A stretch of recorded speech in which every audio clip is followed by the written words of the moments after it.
Dear students, all of you take page number 33 ma, chapter 2 classical genetics. Today we see the introduction part ma. Genetics is the study of how living things receives common traits. What is the meaning of trait? Characters பண்புகள் from the previous generation. So ஜெனட்டிக்ஸில் நம்ம எதை பற்றி study பண்ண போகிறோம்? Living திங்ஸில் எப்படி வந்து common traits, அப்பா கிட்டேருந்து ஒரு கேரக்டரோ அம்மா கிட்டேருந்து ஒரு கேரக்டரோ எப்படி வந்து நம்மளோட ப்ரீவியஸ் ஜெனரேஷன்லேருந்து எப்படி நம்மளுக்கு வந்தது, அதை பற்றி ஸ்டடி பண்ணுறதா என்னது ஜெனட்டிக்ஸ் அப்படின்னு சொல்கிறோம். No field of science has change the world more in the past 50 years than genetics. So past 50 yearsல நம்மளோட சயின்ஸில் பெரிய ஒரு அட்வான்ஸ்மெண்ட்டை கொண்டு வந்த ஒரு branch என்னன்னு கேட்டிங்கன்னா ஜெனட்டிக்ஸ் தான். The scientific and technological advantages in the genetics have transformed agriculture, medicine and forensic science. நம்மளோட அக்ரிகல்ச்சர்லையும் சரி, மெடிசன் ஃபீல்டுலேயும் சரி, ஃபொரன்சிக் சயின்ஸ் ஃபீல்டுலேயும் மேஜர் ஒரு டெக்னாலஜி அண்ட் அட்வான்ஸ்மெண்ட்டை கொண்டு வந்தது என்ன பிரான்ச் அப்படின்னு பார்த்தீங்கன்னா ஜெனட்டிக்ஸ் தான். தென் டெஃபினேஷன் கொடுத்துருக்காங்கம்மா ஜெனட்டிக்ஸுக்கு, மார்க் பண்ணிக்கோ. The science of heredity.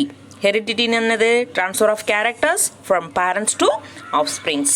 So heredity நம்ம எப்படின்னு சொல்லலாம்? இன்ஹெரிட்டன்ஸ் அப்படின்னு கூட சொல்லலாம்.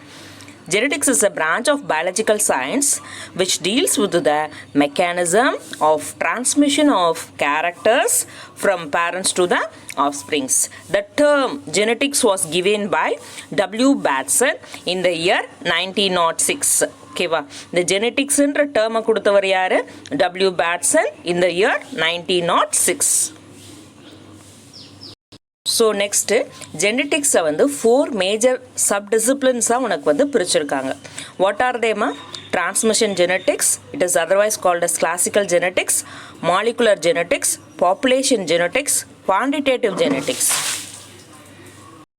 First we see about the transmission genetics ma.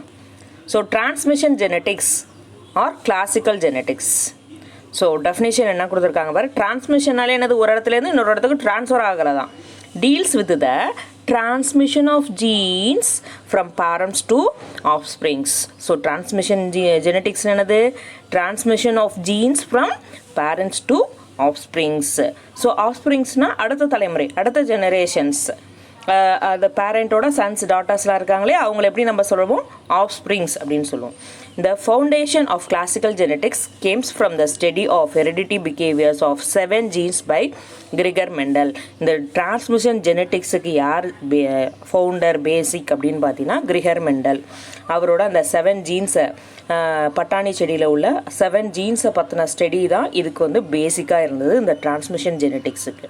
Next molecular genetics. It's deals with the structure and function of a gene at a molecular level.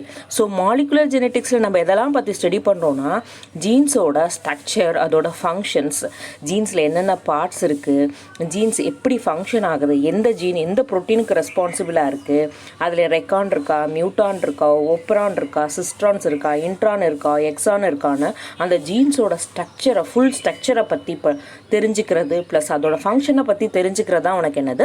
Molecular genetics. அடுத்து population genetics, qualitative ஜெனட்டிக்ஸ்னு 2 type of genetics இருக்குமா. இது கொஞ்சம் வந்து டெப்த்தாக உள்ளதான் உனக்கு. அவங்க ஒரு ஓவர்வியூ மாதிரி உனக்கு கொடுத்துருக்காங்க.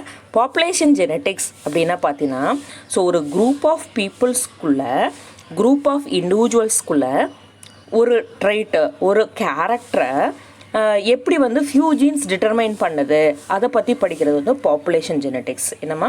ஒரு குரூப் ஆஃப் இண்டிவிஜுவல்ஸ்குள்ளே ஒரு சிங்கிள் கேரக்டரை எப்படி ஃபியூ ஜீன்ஸ் எப்படி அதை வந்து ரெப்ரசன்ட் பண்ணுது அப்படின்னு ஸ்டடி பண்ணுறது என்னென்னா பாப்புலேஷன் ஜெனட்டிக்ஸ்.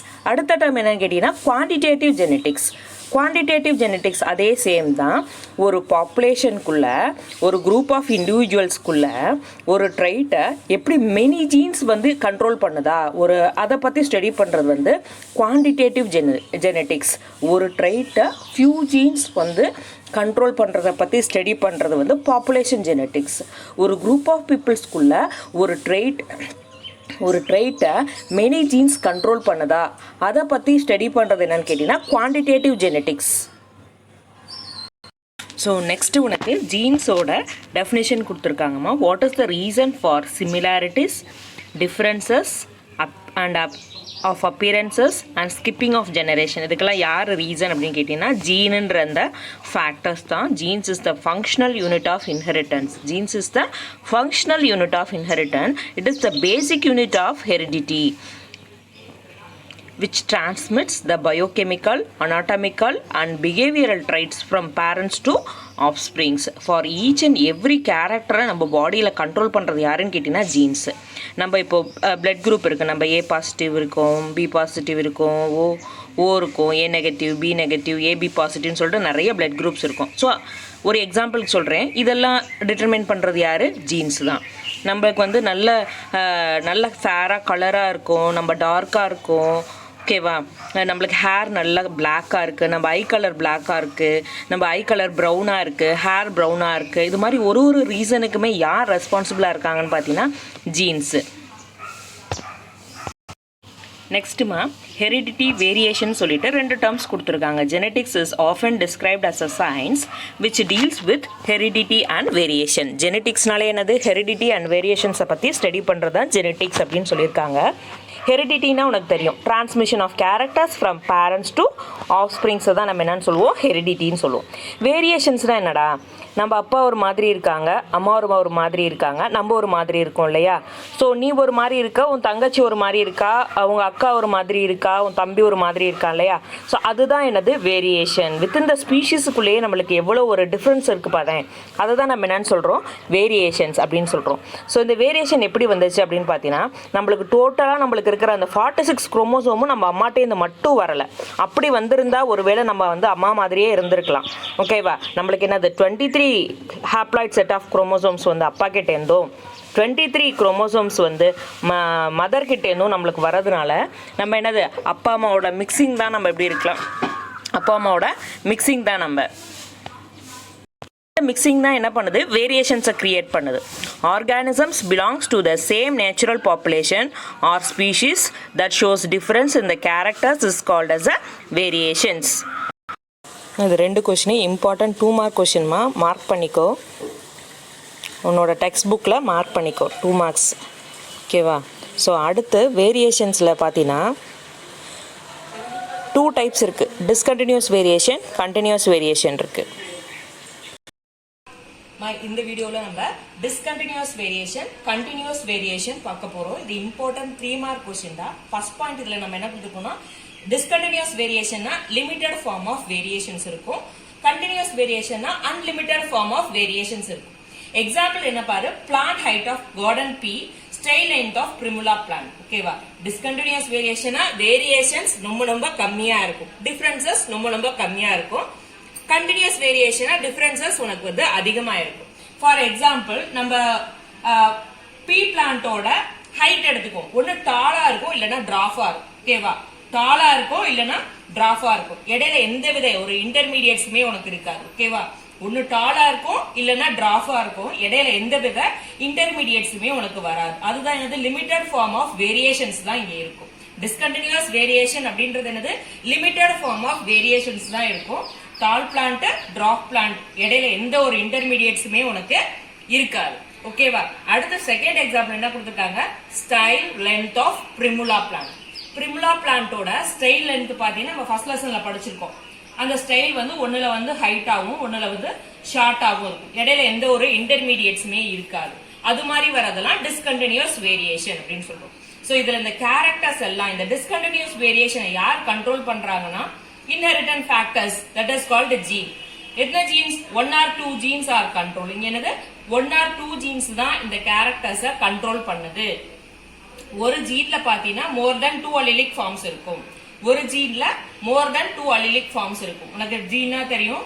சோ இதுதான் வந்து ஒரு டால இண்டிகேட் பண்ற ஒரு ஜீன், அதுல வந்து 2 அலீல்ஸ் இருக்கும். ஓகே, இது ரெண்டும் என்னது? அலீல்ஸ் இருக்கும். So 1 or 2 genes தான் டிஸ்கண்டினியூஸ் வேரியேஷனை டிட்டர்மைன் பண்ணுது. இந்த ஜீன்ல பாத்தீங்கன்னா more than 2 allelic forms வந்து பிரசன்டா இருக்கும். இதை வந்து அதர்வைஸ் இதை எப்படி சொல்லலாம்னா, இது ஒரு குவாலிட்டேட்டிவ் இன்ஹெரிட்டன்ஸ் அப்படின்னு சொல்லலாம். டால் அல்லது டிராஃப் ரெண்டு குவாலிட்டி தானே வருது. குவாலிட்டியை வச்சு சொல்றதுனால இது குவாலிட்டேட்டிவ் இன்ஹெரிட்டன்ஸ் அப்படின்னு சொல்றோம். சோ இதை ஃபர்ஸ்ட் இதுல பாத்துக்கோ. அடுத்து கண்டினியூஸ் வேரியேஷன் அப்படின்னு பாத்தீங்கன்னா அன்லிமிட்டட் ஃபார்ம் ஆஃப் வேரியேஷன்ஸ் இருக்கு.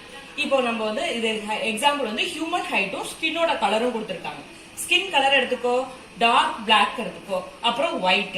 இடையில எவ்வளோ இன்டர்மீடியட்ஸ் உனக்கு வருது. டார்க் பிளாக், அதுக்கு இன்னும் கொஞ்சம் கருப்பா இருக்கிறவன், அதை விட கருப்பா இருக்கிறவன், ப்ரௌனா இருக்கிறவன், லைட்டா ஒயிட்டா இருப்பேன், இன்னும் கொஞ்சம் ஃபேரா இருக்கிறவன், அதுக்கப்புறம் தான் என்னது ஒயிட்டா வரும்.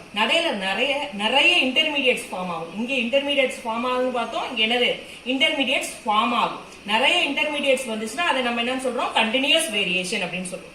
ஹியூமன் ஹைட்டும் ஸ்கின்னோட கலரும் is an example for continuous variation. So இந்த கேரக்டர்ஸ் எல்லாம் இங்க யார் கண்ட்ரோல் பண்றாங்கன்னா, இங்க 1 or 2 ஜீன்ஸ் பார்த்தோம், இங்க poly genes, many genes and the environmental factors. இங்க என்விரான்மெண்டல் ஃபேக்டர்ஸ்க்கு வேலையே இல்ல டிஸ்கண்டினியூஸ் வேரியேஷன்ல. இங்க கண்டினியூஸ் வேரியேஷன்ல என்விரான்மெண்டல் ஃபேக்டர்ஸ்க்கு உனக்கு பிளேஸ் கொடுத்திருக்காங்க. பாலி ஜீன்ஸ்னா என்னது, மெனி ஜீன்ஸ். இங்க 1 or 2 ஜீன்ஸ், இங்க மெனி ஜீன்ஸ். இப்ப என்விரான்மெண்டல் ஃபேக்டர்ஸ் எப்படி, நல்லா நீ சாப்பிட்டு வீட்டுக்குள்ளே இருக்க, நல்லா ஃபேரா அழகா கலரா இருப்ப இல்லையா. இதே கிரவுண்டுக்கு போய் நல்லா கிரிக்கெட் விளையாடுற, எல்லாமே நல்லா விளையாடுற, அப்ப எப்படி இருக்கும், உன்னோட கலர் வந்து சேஞ்ச் ஆகுது இல்லையா. அததான் என்ன சொல்றாங்க, என்விரான்மெண்டல் ஃபேக்டர்ஸ். இந்த கண்டினியூஸ் வேரியேஷனுக்கு என்விரான்மெண்டல் ஃபேக்டர்ஸும் ரெஸ்பான்சிபிளா இருக்கு, பிளஸ் மெனி ஜீன்ஸும் வந்து ரெஸ்பான்சிபிளா இருக்குன்னு சொல்றாங்க. இது வந்து குவான்டிடேட்டிவ் இன்ஹெரிட்டன்ஸ் அப்படின்னு சொல்றாங்க. ஓகேவா, இது குவாலிட்டேட்டிவ், இது என்னது குவான்டிடேட்டிவ் இன்ஹெரிட்டன்ஸ் அப்படின்னு சொல்றாங்க. இது இம்பார்ட்டன்ட் 3 மார்க் கொஸ்டின்மா. எல்லாரும் கம்பல்சரி இந்த கொஸ்டின் நல்லா பார்த்து. பேஜ் நம்பர் 34ல இம்பார்ட்டன்ஸ் ஆஃப் வேரியேஷன்ஸ் எடுத்துக்கமா. ஸோ வேரியேஷனால் என்னென்ன இம்பார்ட்டன்ஸ் அப்படின்னு பார்த்தீங்கன்னா, variation makes some individuals better fit in the struggle for existence. Struggle for existence அப்படின்னு பார்த்தீங்கன்னா, இப்போ ஒரு இடத்துல ஒரு பிளான்ட் இருக்குது, அதோட சேர்ந்து நிறைய வீட்ஸும் இருக்குதுன்னு வச்சுக்கோவேன். அப்போ வந்து சன்லைட் வந்து பிளான்ட்டோட க்ரோத்துக்கு தேவை இல்லையா.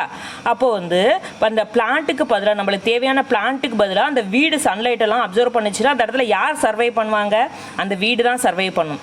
இதே பிளான்ட்டு முந்திக்கிட்டு அந்த சன்லைட் அதை அப்சர்வ் பண்ணிச்சுன்னா பிளான்ட் க்ரோ ஆகும். ஸோ அந்த சர்வைவலன்ஸை யார் கொடுக்குறாங்க அப்படின்னு பார்த்தீங்கன்னா, வேரியேஷன்ஸ் கொடுக்குறாங்க. சன்லைட் மட்டும் இல்லை, வாட்டரு, டெம்பரேச்சர், இது மாதிரி எல்லாமே வந்து அந்த ஸ்ட்ரகிள் ஃபார் சர்வைவலன்ஸ், அதுக்கு யார் அதிகமாக ஃபிட் ஆகுறாங்க அப்படின்னு பார்த்தீங்கன்னா, வேரியேஷன்ஸ் இருக்கிறதா வந்து அதிகமாக ஃபிட் ஆகுது. அடுத்த பாயிண்ட் என்னன்னு பார்த்தீங்கன்னா, they help the individuals to adapt themselves to changing environment. So environment change ஆகிறதுக்கு மாதிரி அந்த பிளான்ஸும் தன்னை வந்து சேஞ்ச் பண்ணிக்குது அப்படின்னு சொல்கிறாங்க. இப்போ கொரோனா வந்ததுனால நம்ம வந்து எவ்வளோ ஒரு ஃப்ரீயாக எப்படி ஷாப்பிங் பண்ணோம், எப்படி வந்து கடைக்கு போகணும், எப்படி வெளியில் போகணும், எப்படி ஃப்ரெண்ட்ஸை மீட் பண்ணோம், எப்படிலாம் இருந்தோம் நம்ம. இப்போ எதுவுமே இல்லாமல் எப்படி நம்ம வீட்டுக்குள்ளேயே வந்து நம்ம எப்படி இருக்கிறோம்.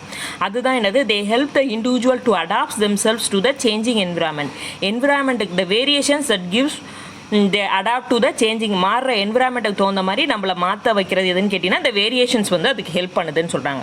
It provide the genetic material for natural selections. So இயற்கை தேர்வு, இந்த இப்போ வந்து இம்யூன் பவர் அதிகமாக உள்ளவங்க மட்டும்தான் நம்மளோட இதில் வந்து சர்வை பண்ணலாம். இம்யூன் பவர் இல்லாமல் இருக்கிறவங்கலாம் இறந்து போகிறாங்க அப்படின்னு சொல்கிறாங்க இல்லையா. ஸோ அந்த ஒரு ஜெனட்டிக் மெட்டீரியலை கொடுக்கறது யாருன்னு கேட்டிங்கன்னா, variations. It provides a genetic material for natural selections.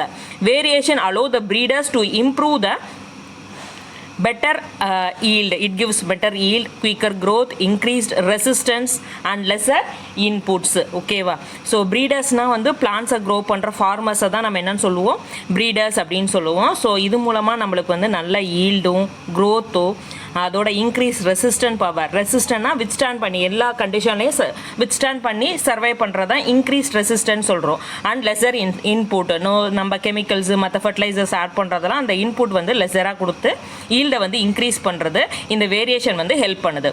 அடுத்து இதே constitute the raw material for evolution. So எவல்யூஷனுக்கு வேரியேஷன்ஸ் தான் என்ன பண்ணுது, ரா மெட்டீரியல்ஸை ப்ரொவைட் பண்ணுது. ஓகேவா. இப்போ வந்து மங்கீஸும் ஹியூமன்ஸும் சேம் தான்.